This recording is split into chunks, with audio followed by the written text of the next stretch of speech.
David and I are getting married, and so I'm really scared of the idea of what's mine is yours, since there's a lot of discretionary personal purchases that we probably do. And if we had to make that decision together with our shared money, I think that could end up in a fight. Meet Natalie. She and her fiancé David are getting married in a few months, and they realize they haven't yet decided how they'll manage their money together. David thought they would share everything, like his parents did. I grew up kind of upper middle class. It was always very comfortable. My dad was the sole earner of the household. Money never really seemed like a problem, like there was always enough of it. My dad was a very good manager of money, and so we didn't go on like extravagant vacations or anything like that, but I never really knew any money struggles either. But Natalie had a different experience. For her, money was the source of anxiety growing up. In retrospect, I think my family was very comfortably middle class, but it didn't feel that way. I felt really poor, like my parents drove 20-year-old cars, and I only had like fewer pants than there were days of the week, and they were all hand-me-downs. So I always felt like there was never enough money. Money can be an extremely personal and emotional topic. And when Natalie talks about it, her emotions are very close to the surface. My father lost his job when we were youngish and got into a lot of debt. He was really attracted by these get-rich schemes, and they never worked out, of course. So my mom kind of acted as a single mom for a while, and then they got divorced, and then she took care of us. Today, both Natalie and David make six-figure salaries in tech and have individually put away a decent amount into savings. As modern professional adults, with their own incomes and assets to bring to the table, they realize they can't look to their parents to model how to set up their finances as a married couple. Especially Natalie. She has worries and wants to make sure what happened to her mom never happens to her. I fear that one day I won't be able to work, or something will happen and I won't be able to find a job again. I saw both of my parents get laid off and then struggle to find jobs. I'm so afraid of that happening to me. And so I've just been trying to accumulate as much money as possible. And Natalie has accumulated quite a lot, over $1.5 million in investments and even some real estate. Every time I check my numbers, I feel like I'm like diving into this pile of gold coins, and it feels so nice. And I don't know, I feel like Scrooge McDuck. It's something that every time I feel like really stressed, I think about that number and it makes me feel better. The pair started a joint account when they moved in together a few months ago, and they pay for some shared expenses using that money. But planning for marriage, and maybe even kids, has them wondering what the next financial steps look like. I think the family aspect is one that is a little scary, especially just the cost of raising kids and schools and daycares, and trying to navigate that seems a little intimidating. We've been starting to combine finances, and I have no idea what I'm doing now that it's not just me. And that's where we'll start today. I'm Jamie Rowe, and welcome to What Should I Do With My Money, an original podcast from Morgan Stanley. We match real people asking real questions about their money with experienced financial advisors. Here at Morgan Stanley, we work with a range of clients. Some are experienced investors, others are new to working with a financial advisor.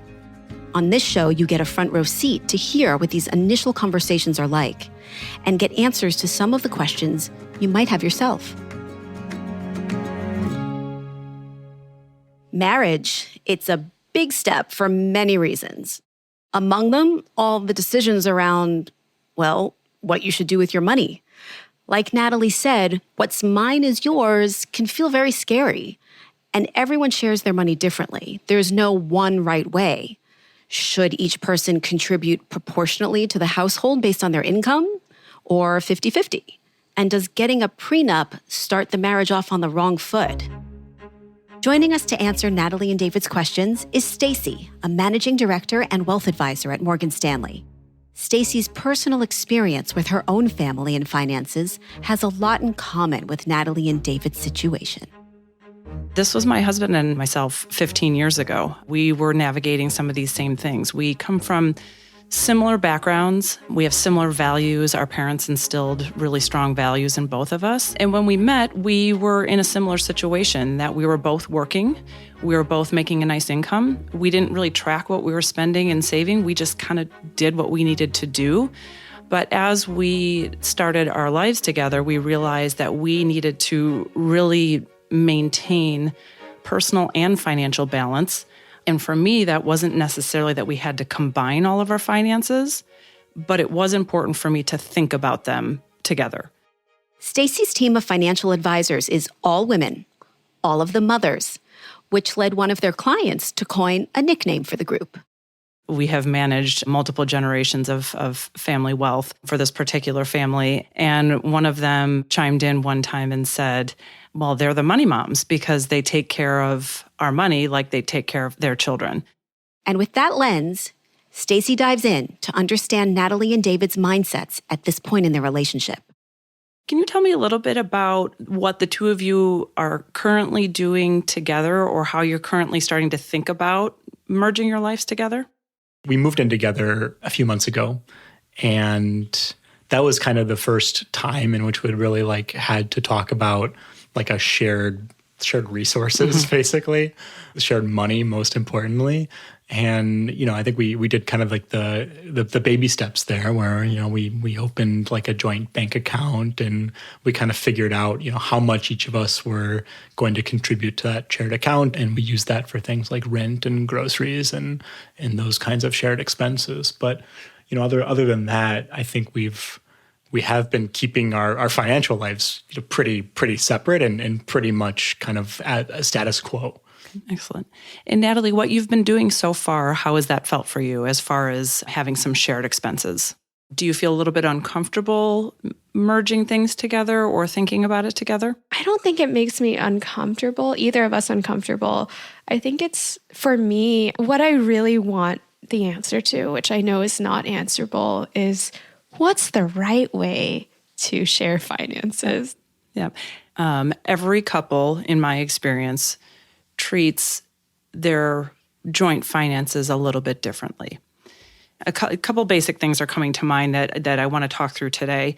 The first is cash flow planning or budgeting. The second is then financial planning. And then the third, which I've also heard a little bit, is contingency planning. Planning for the what ifs, planning for when you have children, planning for the, God forbid, we get divorced, and making those kind of contingency plans. The budgeting thing to me is an easy place to start. While it does feel daunting, one of the things that my husband and I did when we first got married was we started to really look at what each of us was spending, because to me it was daunting to think about two people combining their incomes and then all these different expenses. We have chosen to keep our accounts separate for no other reason than we both liked to have the freedom of having our own checking accounts. But I do look at a budget every single month. So Morgan Stanley has some wonderful planning tools. There's a lot of budgeting tools out there that are at a client's disposal. But really taking a look at what's coming in and what's going out helps you analyze what capacity then you have to save. That's a really interesting framing. When I've thought about financial planning, I haven't really broken it up into those three categories: cash flow, financial, contingency. Can you maybe just go a tiny bit more into depth into cash flow versus financial planning? What is the distinction there, and what are you really looking to get out of each of those? Yeah, absolutely. That's a great question. From a cash flow planning and budgeting standpoint, my kind of motto is you can't manage what you don't measure. And so it's really hard to understand and think about what you're going to save if you don't know what capacity you have in the beginning. So every month I really look at the income that's coming in, what we're spending money on. And if you track that over time, then you have the delta. You have the amount that's there that you can understand. Well, now I know that we can save $1,000 a month, $5,000 a month, whatever that number is. And so instead of just letting your checking account grow, you know that money can instead be set aside. every month routinely. That makes sense. Yeah, that's really helpful. And then the next step, that helps with the financial planning. That helps you understand what your capacity is to save. And for me, creating a financial plan is allowing somebody to start to think about their goals and put things into perspective so that you can live your life on your own terms and kind of maximize what that looks like. And then we create essentially an ideal scenario.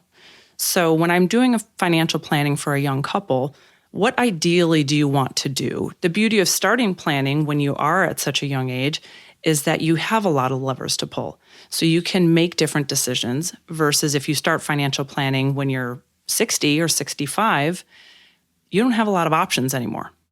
I think when you talk about the financial planning like this, it seems very straightforward. Maybe we do agree on what we want to plan to spend on. And then there's like the question of like, what about the money that comes in? It seems like when I read online, people tend to put in proportionally, which even as the lower earner feels kind of unfair. Like what's correct? Again, I don't think there's one right way. We looked at it the way we have tackled it. We've looked at it as what are we trying to save as a couple? So when we ran our financial plan together, we looked at when we wanted to retire, how much we wanted to spend during retirement, what vacations would look like, kids' education. We built all of that stuff in. And then that helped us understand what we need to save each month. And we didn't really care where it came from because we were working together on a combined goal as a couple. What you're saying makes sense to me, that what we have is ours as long as we're married. But what happens in the case that you're not married anymore?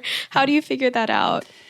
Yeah, so this gets down to the contingency plan. And there are a lot of things that are involved in a contingency plan. One of them might be insurance planning, basic estate planning, getting a trust and will in place, and also a prenuptial agreement. I know this can be a polarizing topic because some people look at it and think we're doomed. If we're talking about getting divorced already, something must be wrong. Yeah. I look at it very differently.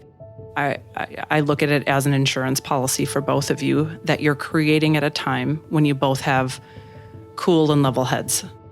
At this point, Stacey offers her personal experience to speak to this issue. I did inherit a small amount from my grandparents. And before we had children, I had it written into our trusts that amount would go back to my sister should something happen to me, because I felt a responsibility that was not earned by me. That was part of our family money, and that should go back to her. Once we had children, we changed that because then the focus became them and recognizing that was still part of our family's lineage. So in your case, Natalie, my understanding is that you have saved quite a bit, and there are ways for you to keep that in a separate account, use a prenuptial agreement to keep that separate. But should you want to use that for marital expenses, you can do that. But just knowing that then if something were to happen to the marriage, that you can keep that separate. So David, I'm thinking like one way we could approach this, for example, is by default without a prenup. I think all marital assets are split 50-50. Yeah. But we could just say personal assets are personal assets, and then marital assets are marital assets. And that way, as we accumulate money, we are like consciously making the decision to put stuff in the pot. And one thing to be careful of is commingling. That's a big thing that a lot of people don't understand is if you have an account that was yours prior to marriage and you both save into that same account, or you buy a house out of that account, you've commingled those assets. So you want to make sure that if you're truly trying to keep them separate outside of a prenup and there's no prenuptial agreement, that you want to make sure that you're very diligent about keeping those actually separate. Before this discussion with Stacey, Natalie and David's friends and families all reacted badly to the idea of a prenup, suggesting it must mean there's something wrong with their relationship. But now, Natalie is looking at a prenup from a different perspective. Even though everyone in my life says it's a bad idea, including my own mom, which doesn't make sense, I really do appreciate how now we're thinking deeply. Like, even if it doesn't end in a divorce, it's forcing a conversation about how we want to plan for our lives. Another concern Natalie had going into this talk was what happens, financially speaking, should children enter the picture. I'm worried about how kids might impact either of our earning potential, maybe mine more just because I'm female and that seems to be how the world works. I mean, like, at least maternity leave at a minimum is going to stop promotions realistically. So how have you seen people deal with this? Mm-hmm. I think my first comment is not necessarily. Both of you have already expressed a desire to not necessarily do things the way everybody used to do them. And I think one of the big empowering things now is that it's not the same as it used to be. I'm a prime example of that. I did not take a step back. I took a maternity leave, but my career kept growing after my twins were born and then after my third child was born. And so has my husband's. But we figured out a balance that made sense for us. What do you start thinking about for that? Like, daycare is the obvious one, but there's got to be more than that. Yeah, you think about, daycare is easy in the beginning because that's a fixed cost, but it's insurance and clothing and food budget changes, activities change, travel changes, all of those things. I have to tell you, flying as a family of 5 is much more expensive than flying as a couple. Thinking about how each of you think about how to spend on your children and what to spend on your children. I think that's an important part. Some couples, I have clients who look at their money and they say, I am saving as much as I can so I can pass on as much as I can to my children. I have other clients who say, I am saving as much as I can so that I can put them through school and educate them, but then the rest is for me, for my life. And if there's something left over, great.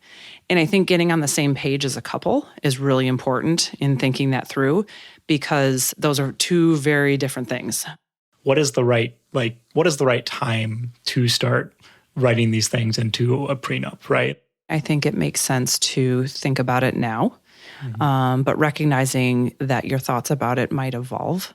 There are a lot of people who have their first child thinking that they're both going to go back to work and life will continue on as normal. And that really changes once that happens. And there are others who think they're going to stay home and realize that that's not meant for them and decide to enter back into the workforce. And so I think, like any document or any financial plan, you have to approach it based on what you know now. And you can set a time frame for major life events. That's oftentimes when people revisit and review things. So again, a death, a divorce, children coming into the picture, a job change. Those are all great times to review your financial plan to see, when you're making a major life decision, well, how does that affect my financial plan? When you have a major life event, do I need to update my estate plan accordingly? Do we need to revisit that prenup and maybe make some changes to it now that our lives have evolved? So I think it's just that ongoing process, but starting now and having those really sometimes challenging discussions and open discussions really sets the stage for the future. Right, that makes sense. Stacey gave Natalie and David a lot to think about. The first thing is budgeting, to give them a sense of how much they can save each month. The second is financial planning, to align on what their goals are and set up a plan to save and invest to work toward those goals. And then the third is contingency planning, whether insurance, an estate plan, or even a prenup to document their preferences while they have cool and level heads. And while it seems like a lot, they can take comfort in knowing that they can and should revisit these plans as their circumstances demand. Oftentimes, there are people who put their head in the sand and they don't want to deal with it. They don't want to think about these difficult things. And down the road, they just don't have the same financial freedom, or perhaps they get down the road and recognize that their goals are not aligned. So I commend the two of you for even thinking about this in the beginning, because you're starting to get your goals aligned. And to me, that's what leads to a happy marriage. If that's not a great wrap-up, I don't know what is. Thank you so much for joining us today, Stacey. Well, thank you, Natalie and David. I appreciate your time. It was wonderful getting to know you. Now, let's see what David and Natalie thought of today's session with Stacey. So how did you feel after hearing what Stacey had to say? I think the biggest surprise to me was just how many questions there are to think about. I think Yes. I'd gone in with maybe a somewhat naive view of, okay, you save together, you work towards shared goals, but really getting specific into what are the potential futures is a lot. How do you feel about the partnership and having a good teammate on this next phase in your life? I feel more reassured. I've heard it before, but somehow when she said it, it felt different. There was a moment where she talked about saving together and everything is yours together. I guess like you guys are on the same team. And I realized like I do have a really good teammate. I think maybe the idea is that, well, you're married, the funds are the team's, but you can still plan for the contingencies of if that Yes. is not true in the future. It's really helpful framing. I think there's a lot to process now. We definitely need to figure out some of these scenarios. But yeah, what do you think? Yeah, we've got a long car ride today, so I'm sure we'll have a lot to reflect on. So Natalie and David, this was such a great discussion. Thank you so much for joining us today, sharing your story, being so vulnerable and honest about what is on your minds. I wish you the best of luck together in your marriage and in whatever comes next. Thank you so much. This was so helpful, and I'm really excited. Thanks, Jamie. If you'd like a deeper dive on what was discussed today, like our spending and budgeting tools, or if you're interested in finding an advisor to help you with your own financial plan, come see us at morganstanley.com/mymoney. I'm Jamie Rowe. Talk to you soon. I'm crying again. Oh, no. Good, happy tears. Yes. Here's some important information about your relationship with your financial advisor and Morgan Stanley Smith Barney LLC when using a financial planning tool. When your financial advisor prepares a financial plan, they will be acting in an investment advisory capacity with respect to the delivery of your financial plan. To understand the difference between brokerage and advisory relationships, you should consult your financial advisor or review our Understanding Your Brokerage and Investment Advisory Relationships brochure available at morganstanley.com/mymoney. You have sole responsibility for making all investment decisions with respect to your implementation of a financial plan. You may implement the financial plan at Morgan Stanley Smith Barney LLC or at another firm. If you engage or have engaged Morgan Stanley, it will act as your broker unless you ask it in writing to act as your investment advisor on any particular account. Morgan Stanley Smith Barney LLC, its affiliates, and Morgan Stanley Financial Advisors or private wealth advisors do not provide tax or legal advice. Individuals should consult their tax advisor for matters involving taxation and tax planning, and their attorney for legal matters. This material has been prepared for educational purposes only. It does not provide individually tailored investment advice. It has been prepared without regard to the individual financial circumstances and objectives of persons who receive it. Morgan Stanley Smith Barney LLC recommends that investors independently evaluate particular investments and strategies, and encourage investors to seek the advice of a Morgan Stanley financial advisor. The appropriateness of a particular investment or strategy will depend on an investor's individual circumstances and objectives. The returns on a portfolio consisting primarily of environmental, social, and governance (ESG) aware investments may be lower or higher than a portfolio that is more diversified or where decisions are based solely on investment considerations. Because ESG criteria excludes some investments, investors may not be able to take advantage of the same opportunities or market trends as investors that do not use such criteria. Morgan Stanley Smith Barney LLC is a registered broker-dealer, member SIPC, and not a bank. Where appropriate, Morgan Stanley Smith Barney LLC has entered into arrangements with banks and other third parties to assist in offering certain banking-related products and services. Investment, insurance, and annuity products offered through Morgan Stanley Smith Barney LLC are not FDIC insured, may lose value, not bank guaranteed, not a bank deposit, not insured by any federal government agency.